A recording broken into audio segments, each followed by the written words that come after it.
तो आज मैं आपको मिलाऊँगा एक ऐसी पर्सनालिटी से जिन्होंने अभी-अभी नर्मदा परिक्रमा पूरी की है और हम उनका जानेंगे कि उन्होंने क्या अनुभव किया है उस यात्रा में और आपको काफ़ी जानकारी मिलेगी उस इस वीडियो में। सो सर आप क्या आपका सेल्फ इंट्रोडक्शन देंगे क्या आप? हाँ, अवश्य। नमस्कार। नर्मदे हर, नर्मदे हर। मैं शिवराज सिंह बोहरा, उत्तराखंड से नैनीताल जिला कालाढंगी तहसील, ग्राम बंदरजुड़े का निवासी हूँ। तो 12 नवंबर से जो हमने नर्मदा यात्रा ओमकारेश्वर से शुरू की थी, वो यात्रा जो श्रेय है वो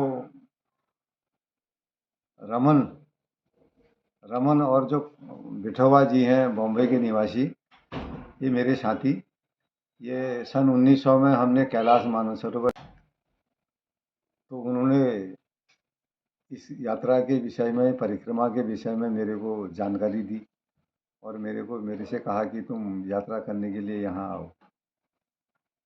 तो मैंने, हमारे उत्तराखंड से शायद ही कोई आदमी यहाँ आता होगा। वो कौन आदमी आता होगा जो यहाँ सर्विस करता है, बिजनेस करता है, कि नर्मदा जी की महिमा को जानता है। नहीं तो उत्तराखंड में हमारे यहाँ गंगा जी हैं, तो उसी की महिमा का गुणगान और वहाँ पर उसी का स्नान वगैरह होता है। तो नर्मदा जी में स्नान तो नहीं, पर ये परिक्रमा की जो चर्चा इन्होंने मेरे को बताई, उससे मेरे को लगा कि ये यात्रा करनी चाहिए, देखनी चाहिए, कैसा अनुभव होता है वहाँ। तब मैं 12 नवंबर यहाँ खंडवा आया। पहले अपने घर से दिल्ली आया, दिल्ली से खंडवा आया, खंडवा से 12 नवंबर से हमने अपनी यात्रा प्रारंभ की अपने साथियों के साथ, जो मेरे मानसरोवर के साथी थे। वहाँ से हमने पैदल परिक्रमा चालू करी। तो पैदल निकलते गए, वो जिस जिन स्थानों में, जिस जिस आश्रमों में हम गए, वहाँ की हमने मोहर लगाई और वहाँ दर्शन किए मंदिरों के। उसके बाद बढ़ते रहे और 45 दिन की हमारी यात्रा हुई। तो हमें सूचना मिली कि कोरोना का भय होने लग गया है। तो इसलिए हमारे सभी साथी बैठ के सुझाव ये हुआ हमारा आपस में, अगर हमको रोक दिया जाएगा तो यात्रा कैसी होगी और हम अपने घर कैसे पहुंचेंगे।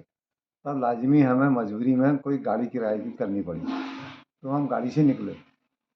तो हमने गाड़ी से फिर अमरकंटक होते हुए वापिस हम ओमकारेश्वर 31 दिसंबर सन 22 को शाम को गजानन आश्रम ओमकारेश्वर में पहुंच गए।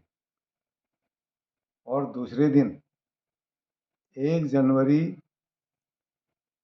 सन 23 को वो हमारी यात्रा पूरी हुई।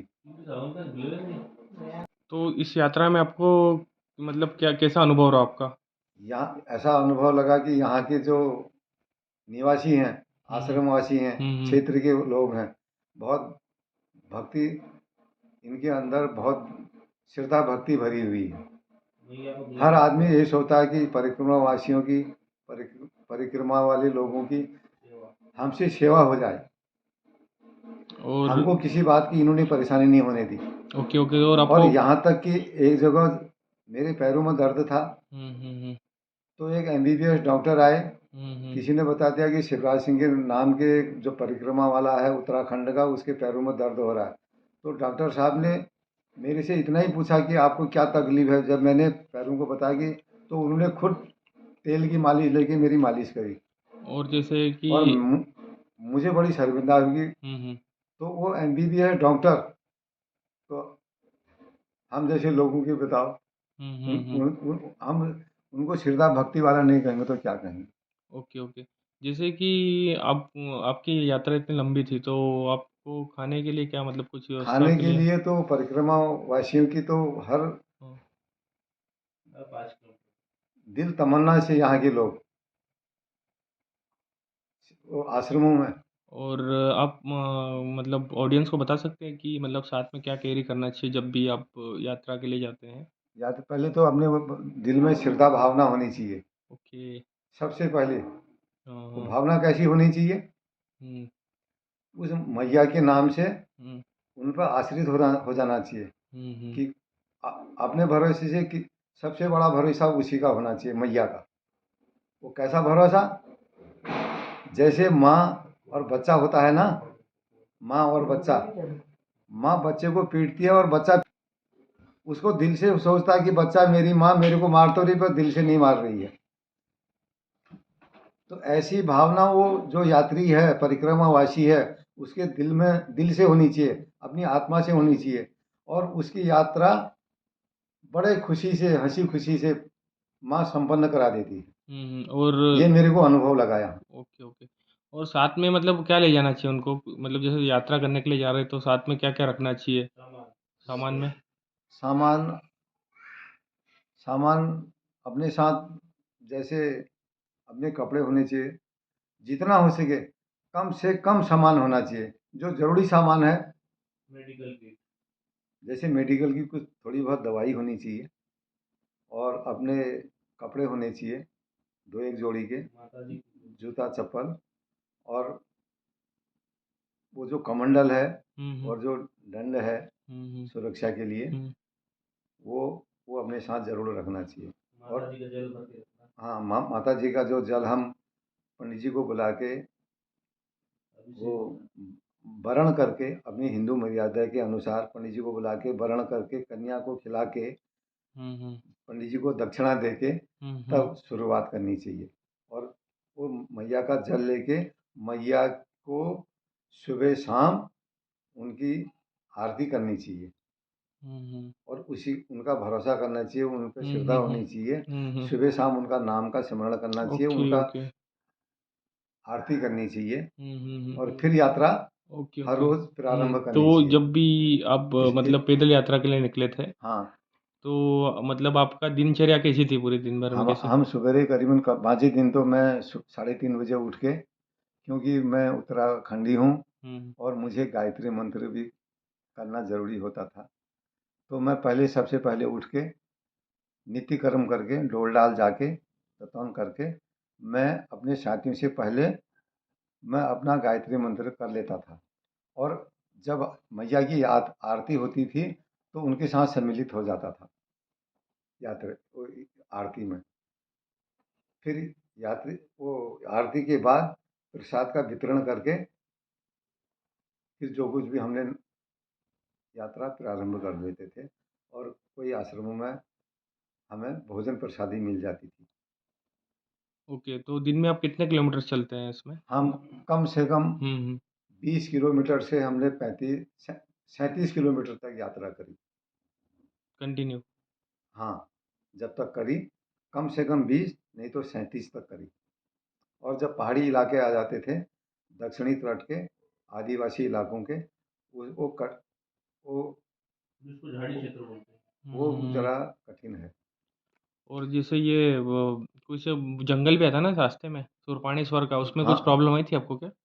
वहाँ चढ़ाई काफ़ी है हुँ, हुँ, और हुँ। कंक्रीट इलाका है। हुँ, हुँ। बाजा परिक्रमा वाला तो पैदल चलना, सामान लेके चढ़ना मुश्किल हो जाता था। हुँ, हुँ। लाठी का सहारा लेके जो आदिवासियों के लड़के थे, वो हुँ। उनकी हेल्प करके उनकी मदद करते थे। सामान खुद ले लेते थे, उनको लाठी के सहारे से ऊपर चढ़ाते थे। तब जाके यात्रा तो होती आपको थी। मतलब वहाँ के लोकलाइट से अच्छी सहायता मिली, वहाँ के सुरपाणेश्वर के? वहाँ के लोगों ने काफ़ी मदद करी आदिवासी लोगों ने। अच्छा, अच्छा, पूरा पहाड़ी बेल्ट है मतलब वो वो? पहाड़ी बेल्ट है। अच्छा, तो जानवरों का कोई खतरा रहता है, नहीं रहता वहाँ पे? जानवरों का बता तो रहे थे पर हमें कोई ऐसा खतरा नहीं लगा। अच्छा, अच्छा, और आपका सबसे यूनिक जगह कौन-सी लगी यहाँ पे, मतलब सबसे ज़्यादा आनंद कहाँ पे आपको आया? आनंद तो मेरे को 20-19 का ही फ़र्क रहा, नहीं तो हर जगह रमणीक एक आनंदित अनुभूति देने वाली लगी मेरे को। एक अनोखी, जो अलौकिक थी। मैं इसको अपने मुख से बयान नहीं कर हुँ, सकता। हुँ। हुँ, जी। बहुत ही आनंदमय और बड़े आनंद देने वाली दिल को तसल्ली शांति देने वाली ये यात्रा रही। ओके। तो इस यात्रा का क्या लाभ मिलेगा? ये हर इसमें अलग अलग दृष्टिकोण है। हुँ, अब जो मेरा दृष्टिकोण है, मानव जीवन जो है ये 84 लाख योनियों के बाद मिलता है। ये जब ये जो ब्रह्मांड नायक हैं उनकी जब असीम कृपा हो जाती है, उन्हीं की वजह से ये यात्राएं होती हैं, कोई माने या ना माने, मैं मानता हूँ। तो और ऐसी तो बहुत सारी जगह हैं, जैसे गंगा नदी में भी आप जा सकते हैं, बाकी स्पेशल नर्मदा जी की परिक्रमा के लिए क्यों आए आप?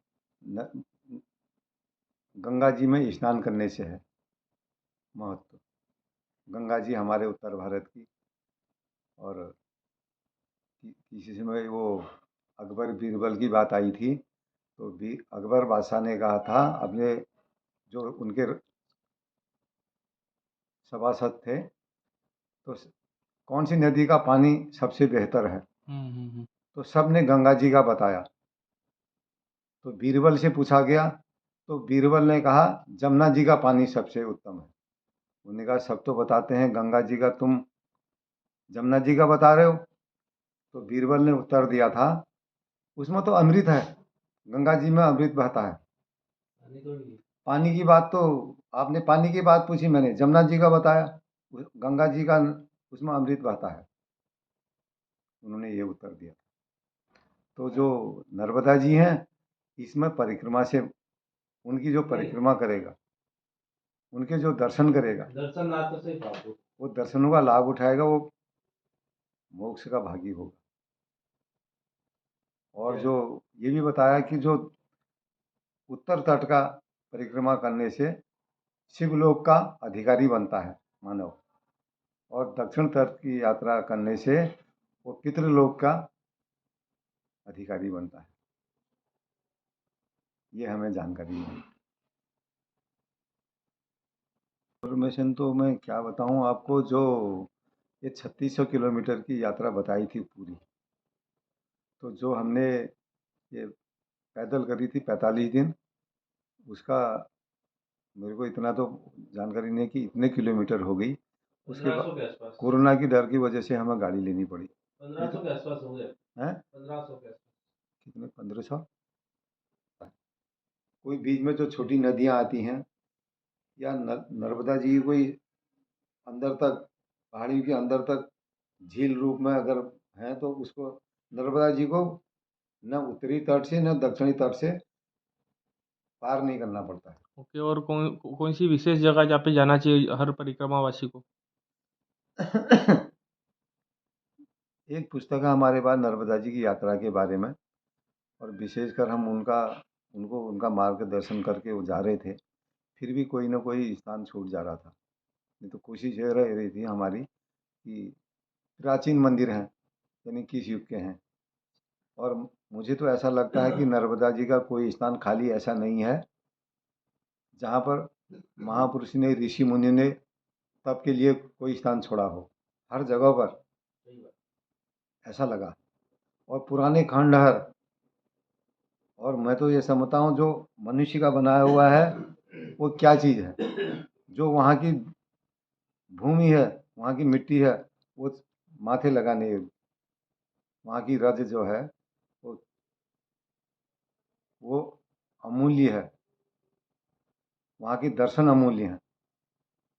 जहाँ ब्रह्मांड नायक खुद शंकर भगवान बालक रूप में, ऐसा बोलते ना, नर्मदा जी के कंकर में शंकर है। हाँ, वो मैंने भी अनुभव खुद किया आपने? देखा कुछ?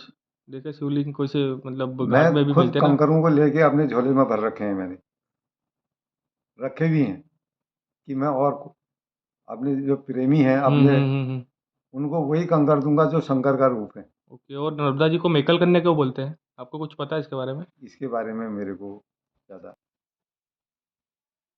सरकार को किस चीज़ पे ध्यान देना चाहिए, मतलब परिक्रमा वासियों की सुविधा के लिए?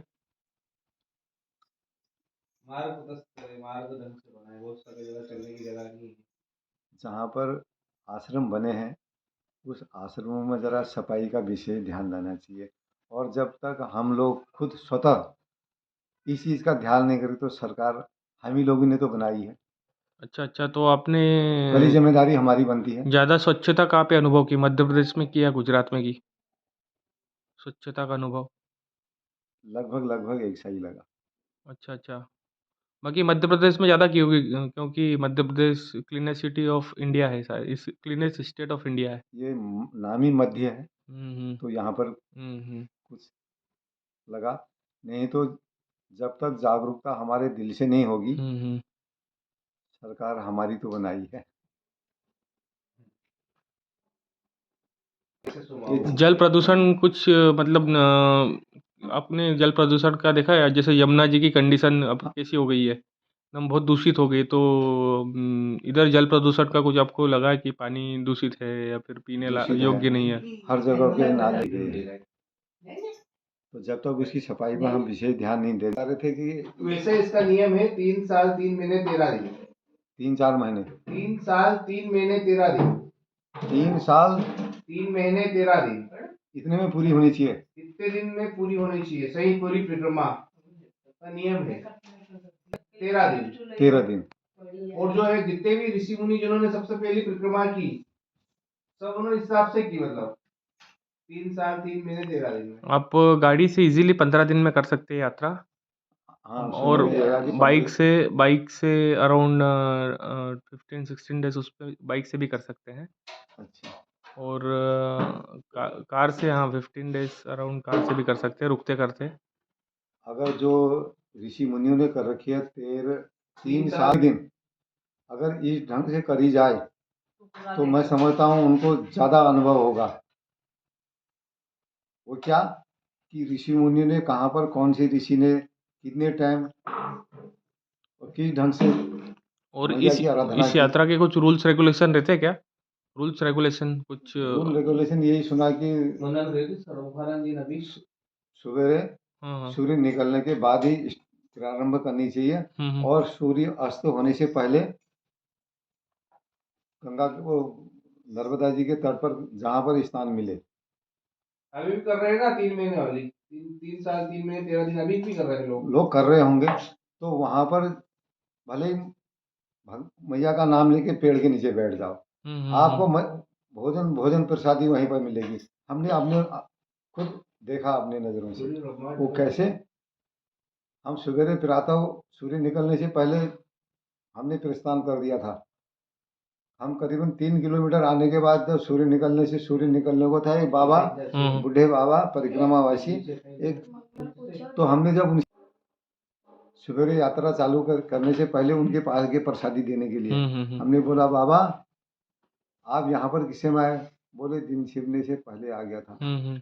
खाना, भोजन प्रसादी, बोले मैया ने भेज दिया था गांव वालों को। तो गांव वाले पहले उनके लिए चाय लाए, फिर पूछा, चाय पिलाने के बाद फिर रात में खाना लाए। तो उन्होंने कहा मैया की कृपा है। अच्छा, अच्छा, और यात्रा में क्या सावधानी बरतनी चाहिए हमको यात्रा में? यात्रा में सावधानी बरतना तो विशेष बात है। हुँ, हुँ। उसने परिक्रमा करना है, मैया का नाम लेना है, न कि पिकनिक मनाना है। हुँ, हुँ, हुँ। मैया का सुबह शाम गान होना चाहिए दिल से, हुँ, हुँ। और शिष्टाचार के नाते, भक्ति भाव के नाते, न कि हुँ, मेले हुँ। में जा रहे हैं या पिकनिक में जा रहे हैं, ये भावना दिल में बिल्कुल हुँ, नहीं होनी हुँ, चाहिए। हुँ, हुँ, हुँ, हुँ। नहीं तो ये धार्मिक आस्था होनी चाहिए मतलब अंदर। धार्मिक प्रवृत्ति होनी चाहिए, हाँ, आस्था हाँ, होनी हाँ, चाहिए। हाँ, हाँ। तब वो वैसे ही काम भी करेगा, वैसे ही मन में विचार भी आएंगे। और फिर ये पुण्य भूमि तो ऐसी है, यहाँ का अन्न खाने से मन वैसा ही बन जाता है। हुँ, हुँ। तभी महात्माओं ने कह रखा, जैसे खाए अन्न वैसा होए मन। और दूसरा आपको कुछ प्रॉब्लम आई मतलब यात्रा में? प्रॉब्लम आई तो हमें याद नहीं है, और सब मैया ने पूरी कर दी। यात्रा बड़े मजे से हुई। और जब शुरू शुरू में तो 4-5 दिन ऐसा लगा कि कैसे होगा कैसे, फिर धीरे धीरे जब 2 हफ्ते अच्छा। हो गए तो हुँ, फिर हुँ, हुँ। कई लोगों से आपकी मुलाकात भी हुई होगी ना बहुत रास्ते में? लोगों से हुई। अच्छा, तो उन्होंने उनके अनुभव बताए होंगे, कुछ अनुभव बताओ? बताए मुझको, हुँ, यहाँ हुँ। के लोगों के अंदर श्रद्धा भक्ति कूट कूट के भरी है। और परिक्रमा वासियों की इतनी सेवा करते हैं, बहुत ज़्यादा दिल से, न कि दिखावा। आदिवासियों के इलाके में गए, बेचारों ने वहाँ पर कम से कम 30 यात्री पहले पहुँचे थे, 15-20 यात्री 20 के लगभग फिर आ गए। तो उन्होंने अपने गोठ में हमें बड़े और खाना बनवाया बाहर, उसमें हमने भी हाथ बटाया और फिर गांव वाले लगे, बेचारों ने भोजन प्रसादी कराई। करीबन रात के 11 बज गए थे, 11:30 बज गए थे। अच्छा और ये नर्मदा जी। दक्षिणी तट की हम्म। जब यात्रा नर्मदा पूरी जी में की। कुछ मगरमच्छ की या फिर इसकी कुछ समस्या तो नहीं है मतलब ना, आई? हाँ देखे हमने दूर से, हाँ हाँ देखे, हाँ। और आज तक हमने नहीं सुना। तो कौन से एरिया में देखे थे आपने? वो दक्षिणी तट में देखे थे। तो उन्होंने कुछ नुकसान ना, पहुंचाने की कोशिश की क्या? कुछ नहीं सुना। ओके। तो आपको रहने की इसमें क्या व्यवस्था कहाँ पे मिली आपको रहने के लिए इस यात्रा में? व्यवस्था आश्रमों में, हम्म। हर आश्रमों में व्यवस्था थी।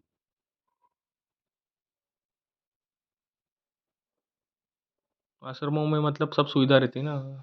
सुविधा कहीं पे कम, कहीं पर ज़्यादा होती है। अब वहाँ जैसे हमने हनुमान मंदिर, वहाँ पर माता अनुसुईया का मंदिर है, वो नाम तो नहीं आ रहा मेरे को। वहाँ पर हम सारी सुविधाएं थी, सिर्फ सोए बाहर, और बहुत पानी की कमी थी। और मैया जी में ही हम स्नान करने सवेरे निकले थे, पानी की कमी थी, फिर भी सब लोगों ने शांतिपूर्वक सारा भोजन प्रसादी पाके और आराम से रात बिताई। और खुले मैदान की होने पर भी फिर भी हमें वहाँ पर ठंड का अनुभव नहीं हुआ। आपने यात्रा प्रारंभ कहाँ से की थी? ओंकारेश्वर से की थी क्या? ओमकारेश्वर से 12 नवंबर से प्रारंभ हुई। ओके, तो कितने दिन में पहुंच गए थे आप? By by by walking and by हाँ, ट्रेवलिंग कितने दिन 12 लगे? नवंबर और 31 दिसंबर, कितना दिन होता है? 12, 8, 8 वो हो गए, हम्म, 30 हो गए, 20 18 19 दिन 21 का महीना, हैं, 19 दिन ज्यादा हुआ नहीं। 20 दिन हो गए। दिसंबर पूरा 12 नवंबर तो दिसंबर 18 पूरा हो दिन, गया। 30 ना, अच्छा 45, 48 दिन, 48। 49 डेज। 49 डेज में आपने हाँ, ऑलरेडी मतलब पूरी परिक्रमा की। पूरी। तो इसमें कुछ रहता है कि जैसे जल कुछ सा कैरी करके जाना पड़ता है ओंकारेश्वर से जल भर के आखिरी में कुछ ऐसा कुछ हाँ, ओमकारेश्वर से हमने अपनी शीशी भरी थी हाँ हाँ। मैया को लेके, हम्म उसमें रक्षा बांधी थी। हम्म अपने जो हमारे पास दंड था, हम्म। उसमें भी रक्षा बांधी थी, और हाथ में भी बांधी थी। अच्छा, तो उस जल को विसर्जन करना रहता है क्या कहीं? उस जल को जब यात्रा पूरी करने के बाद हम्म। सवेरे अपना कार्यक्रम करते हैं, उस जल को लेके ममलेश्वर और हम्म। ओमकारेश्वर में चढ़ाने के बाद, फिर जहाँ ओमकारेश्वर से के ज्योतिर्लिंग के दर्शन करने के बाद, फिर वो परिक्रमा परिक्रमा जो परिक्रमा करनी पड़ती है, वो पर्वत का नाम विशेष ओमकार रूप। पर्वत, है, ओमकार पर्वत। ओमकार पर्वत के परिक्रमा करनी पड़ती। तो परिक्रमा करने के अंतर्गत नर्मदा जी और कावेरी जी का जहाँ पर संगम है, वो शीशी की जो रक्षा होती है, वो भी वहाँ पर खोलनी पड़ती है। और जो हमारे पास दंड होता है, उसकी भी खोलनी, विसर्जित करनी पड़ती है। और जो हाथ की रक्षा बांधी होती है पंडित जी की, वो भी विसर्जित करनी पड़ती है। फिर वहाँ से जल उसी शीशी में लेके अपने विशेष साथ, वही जगह है मतलब वहीं से लेते जल क्या? फिर वो संगम से, हम्म। कावेरी और नर्मदा जी का जहाँ संगम है, वहाँ से जल वहीं का लेके जल अपने लेते। साथ अपने घर के लिए। तो वो जल मतलब आखिरी जब जहाँ भी समाप्त होते वहाँ पे विसर्जित करते हैं या फिर घर वो ले तो जाते हैं? ममलेश्वर और ओमकारेश्वर में। वापस आके वहीं ना ना, विसर्जन? वापिस आके नहीं, आने से पहले वहाँ सवेरे पंडित जी को फिर प्रदक्षिणा करनी पड़ती है। जब यात्रा पूरी करने के बाद वो जल चढ़ाना पड़ता है, प्रदक्षिणा करनी पड़ती है, और वो जल वहाँ पूरा चढ़ा र- देना पड़ता है। अच्छा तो उस शीशी को लेके फिर जब वो पर्वत का नाम ओंकार पर्वत। ओमकार पर्वत की प्रदक्षिणा करने के दौरान ही वो मार्ग में गंगा और कावेरी, वो नर्मदा जी और कावेरी का संगम है, वहाँ पर छोड़ना पड़ता है उस जो रक्षाबंधी होती है उनको। उसके बाद फिर शीशी वहीं से भरनी भी पड़ती है कॉर्क लगा के अपने घर के लिए उस संगम से। वैसे ही हमने भी करा। तो जैसे नर्मदा जी की आप परिक्रमा करते हैं तो मार्ग में आपको मांडव नगरी भी जाना रहता है शायद, वहाँ भी जल भरने, वहाँ से भी जल भरना पड़ता है। नहीं, तो क्या वहाँ की क्या विशेष, वहाँ क्यों जाते हैं मांडव? जहाँ कल जो गए थे ना, परसों।